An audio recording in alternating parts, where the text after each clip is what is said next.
Many years ago, in the beautiful city of Oiki, there lived a young man named Anayo. Anayo was a handsome man and was already in his late 30s, yet he was not married. Anayo was a very wealthy man and he had different types of businesses and multiple streams of income, yet he refused to take a wife. He was simply focused on building an empire and making a lot of money, which made his mother Mina very worried. She could not understand why her only son would not want to marry and settle down like his friends. It was not as if money was a problem or that he was poor and could not take care of his family. Madam Mina had spoken to him countless times, saying, "Please settle down like your friends. Let a good woman take care of you and bear your children. You are not getting any younger. Don't you know that it is good for a man to get married? How early is it when you get old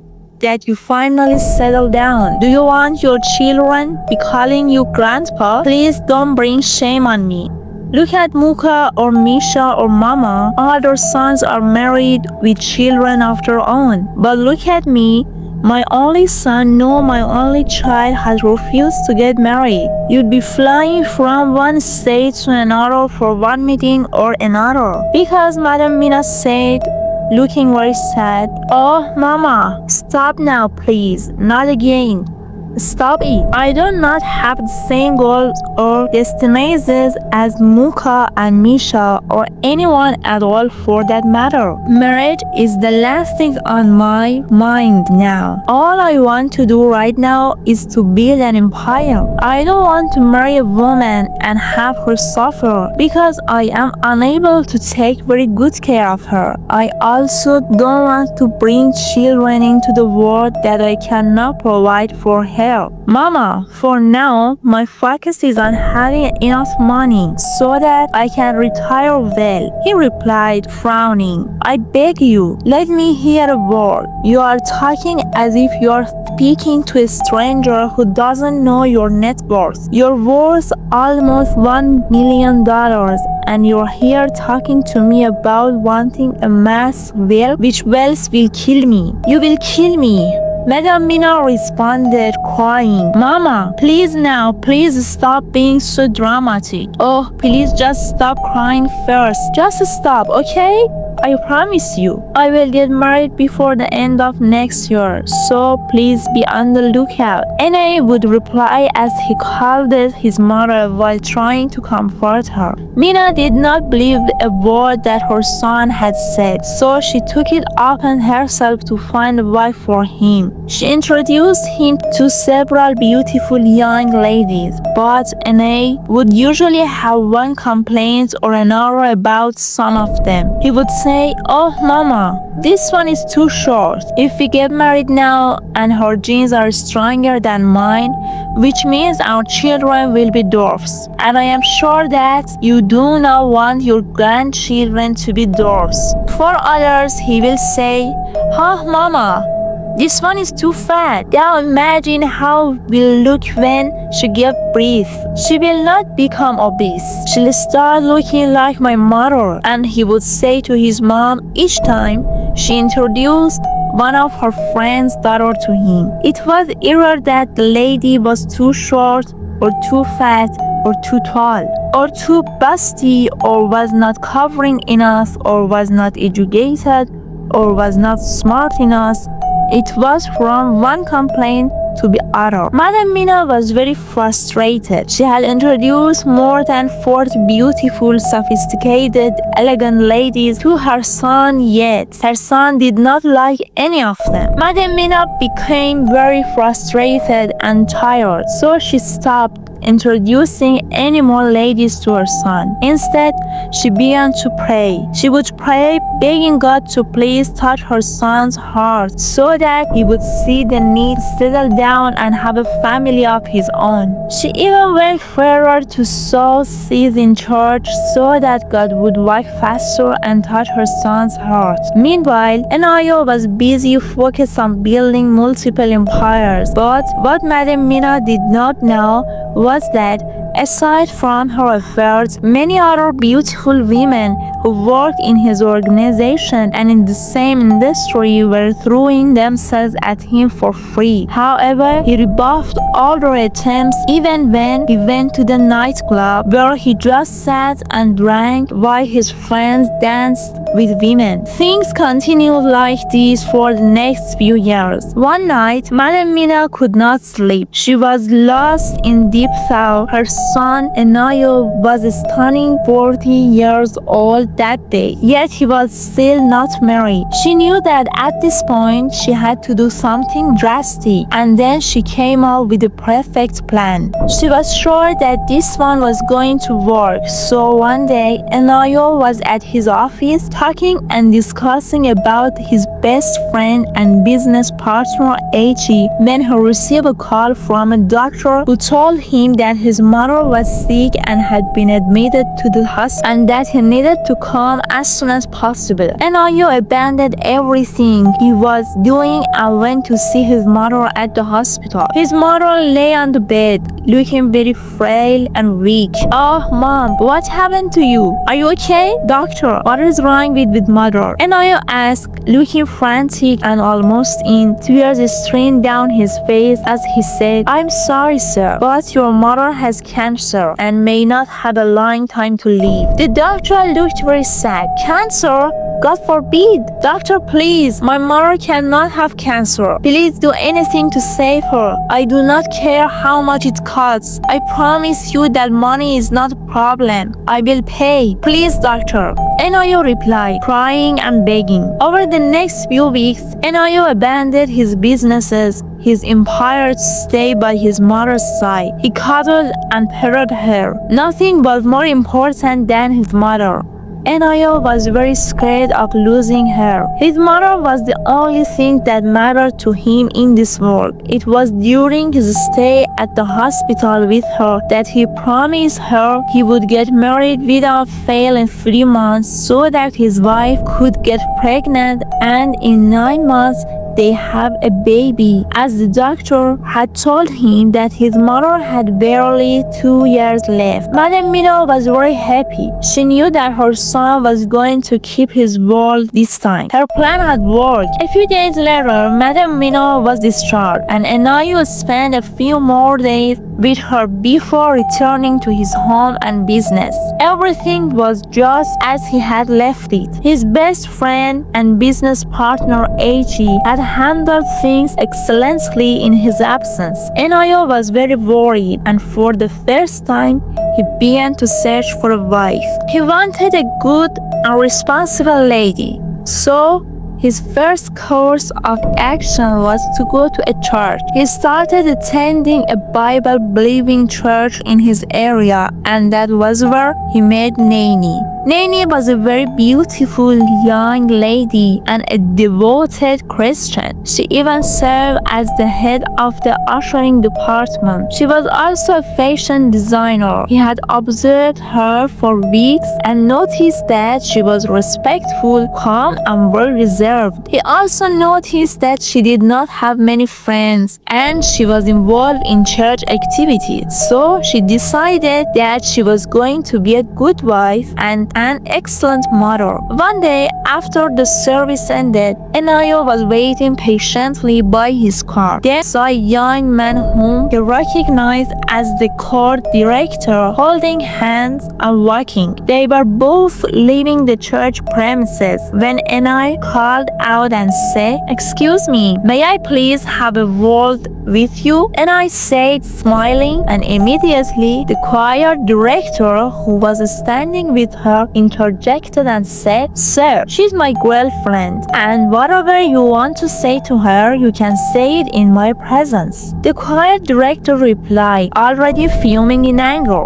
"Okay then, if you say so. Well, young lady, I like you. I mean, I really do like you, and I would want you to be my wife. You are very beautiful and deserve to be with someone who can take good care of you and not some low budget anyway. Here's my card and I hope to hear from you soon, he said as he extended his complimentary card to her, then reached for her hands and collected the card while smiling sheepishly and avoiding eye contact. The gaze of her boyfriend Yuchi and Anayo entered his car and zoomed off while Yuchi stood there screaming at her. Why did you collect his car? Oh, because he's rich and I am poor, right? Or because he's driving a beautiful car and I am still using my old legs to move around the city? I don't believe you. I don't blame you. Yuchi screamed at her and left her angrily. Anna could not even be bothered about Yuchi for 1 second. She could not believe that a man as wealthy as Anayo would want to marry her. She knew that Anayo was way older than her, but she did not mind. Throughout that night,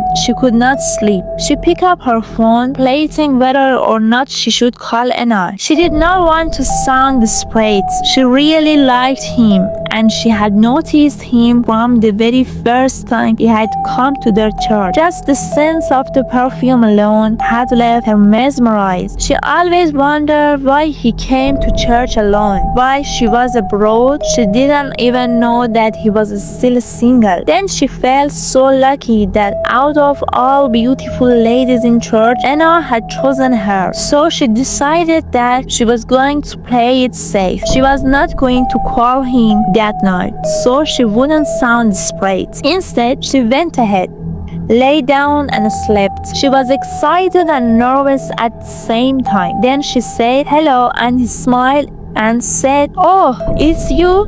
I'm glad you called and I am happy that you did not allow that boy who will not be ready for marriage and who does not know what it means to be a man waste your time," he replied, and they went ahead and had a very long conversation, and at the end of the conversation and had asked for Nene's account details, and a few minutes later, after the call had ended, Nene got a whopping 2 million naira alert and she could not believe her eyes. She screamed in excitement, "Oh God, thank you. Thank you for sending me a man after your own heart. A man that will provide for me and take very good care of me. Oh God, thank you." Then screamed in gratitude, "God, you see me suffering with Yuchi using my own money to cook you for that idiot and the highest amount he was ever given me in his miserable life in 10,000 naira. God forbid now. I have only spoken to him once and he was wired me 2 million naira. He's my husband and I am going to marry him by faith. I'm breaking up with Yuchi now. Haven't I suffered enough? I deserve to wear expensive clothes and I want to be a madam with people serving me hands and food, just like Ura's wife." I said this while thinking out loud, and she immediately sent a message to Yuchi saying that she was no longer in love with him and that she was breaking up with him as well. She also went ahead and blocked his number and blocked him on all social media platforms. So Nene and Anayo had started meeting up. They hung out at different high-end restaurants that Nene had never been to before. On their very first day, Anayo had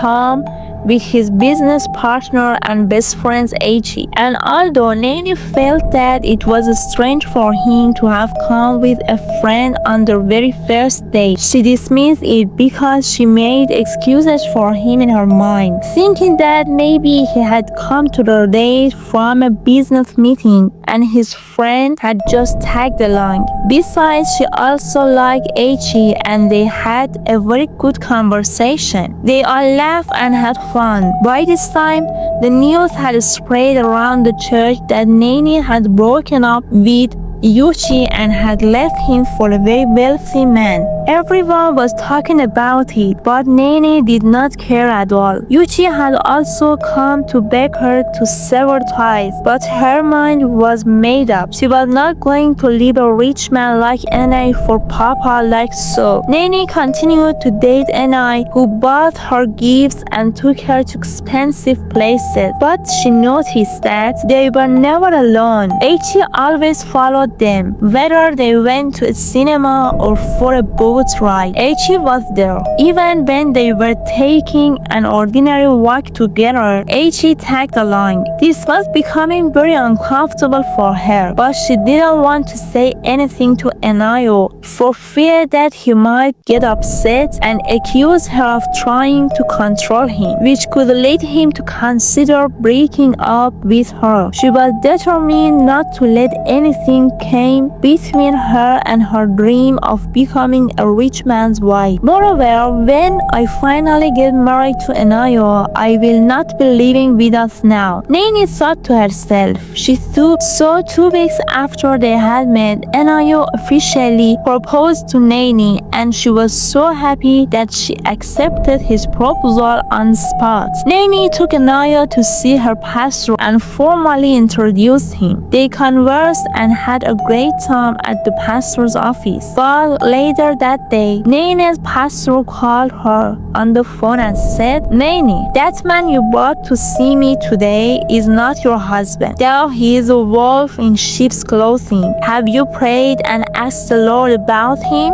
Her pastor asked, looking very worried. Sir, no, you don't know him. Oh, I am sure it's the lies that Yuchi has spread about him in church that is making you say what you are saying. I promise you that if you get to know him, you will see that Anayo is a very good man. He is a true son of God. Besides, I have asked God in praise and he told me to go ahead. He is the one for me. She replied to her pastor, really? And God told you go ahead? Okay, please tell me what did God say to you in clear terms? Pastor asked, looking worried. Well, sir, I have peace, and the exact word that God gave me when I prayed was that he said that even though I walk through the shadow of death, he will be with me. So I am convinced that he is the one for me. She replied to her pastor, oh, these children will not kill me. So if God says that he will be with you when you walk through the fire, does that mean that you should walk through the fire with your eyes wide open? Or all my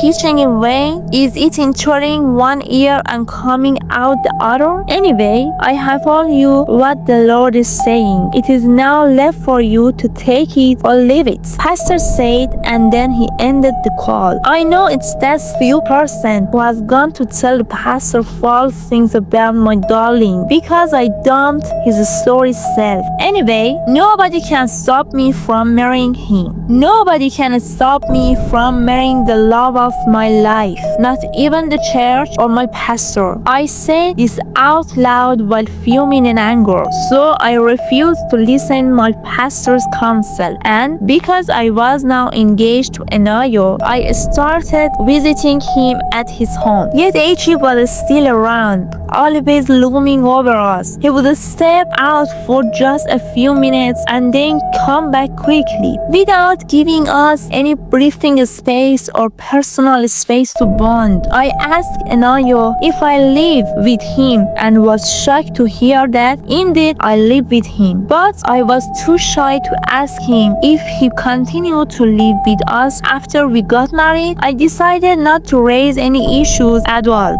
so I wouldn't jeopardize my chances of becoming his wife. She noticed that Anayo never tried to touch her affectionately or even hold her hand lovingly as couples would do. She realized that they had been dating for nearly 5 weeks now, and he had even never tried to kiss her, not even once. Initially, she felt that he was being a gentleman, or that he was shy, or that it was because Eiichi was always with them. She was surprised because even her boyfriend, Yuchi, who was a believer a strong Christian and a tongue-speaking one at that, had once in a while been overcome by his emotions and had tried to kiss her. They had to remind them, even a serious Christian in the first place, yet he was not even attempting to hold or touch her, not to mention even kissing her. So Nani came up with a plan. So one day she dressed very beautifully and went to see Anayo in his home on a weekend. As usual, Eichi was also in their house, but she was surprised to see Anayo and his best friend both in their boxers and watching Netflix. Oh, hi babe. Hi Eichi. You guys seem to having fun. No, if I didn't know better, I would say that we were both doing Netflix and chill. But of course that is not possible, she said as she smiled and made herself comfortable. She noticed that Eichi was cold towards her, as if she had interrupted something, and he simply got up and left. 5 minutes later, he was still not back. That was the longest Eichi had stayed away from them. When she was with Anayo, so she seized the opportunity and went to sit beside her man, trying to kiss him. But to her greatest surprise, he pushed her away like a leper and said, "What is wrong with you? I thought you were a Christian. You of all people should know that premarital sex is bad. I came to church to find a decent, God-fearing lady to marry and see what I get in return." Oh, I see. So, this is what you are doing with that stupid boyfriend of yours? Oh, I am so disappointed. I am not even sure I want to marry a loose woman like you. And I would just scream angrily. And by this time, he went close to his friend and patted him on the back lovingly, saying, "It's okay. It's okay. Please don't get worked up over nothing. I don't know why girls nowadays have no virtue. They have no home training. They are so lost," I said weakly. Please forgive me. I'm very good girl. As a matter of fact, I'm still a virgin. I was just wondering why you never touch me or try to kiss me or something like that. That's all, Nani said, crying. I can't believe that a child of God like you would be having such dirty thoughts. You should go and fast and pray and go for deliverance. And when you are done, you can come back and let's talk. But for now, please just leave my house. And so Nani left in shame and in tears. And as she walked on the road, she blamed herself. She wished she had never put that stone on Anayo. She wept and hoped that she had not jeopardized her chance of getting married to good catch like Anayo. She fasted and prayed for the next 7 just as Anayo had instructed her. On the last day of her 7 days fast, she still went ahead to attend deliverance session. After the fast had ended, she told Anayo all the spiritual exercises and she had carried out based on his instructions. He replied saying, "Now that you are clean, it's time for you to follow me to see my mom so we can set a day for our wedding. I want us to get married as quickly as possible so that we can start having children as soon as possible." He replied, smiling, "Oh, thank you.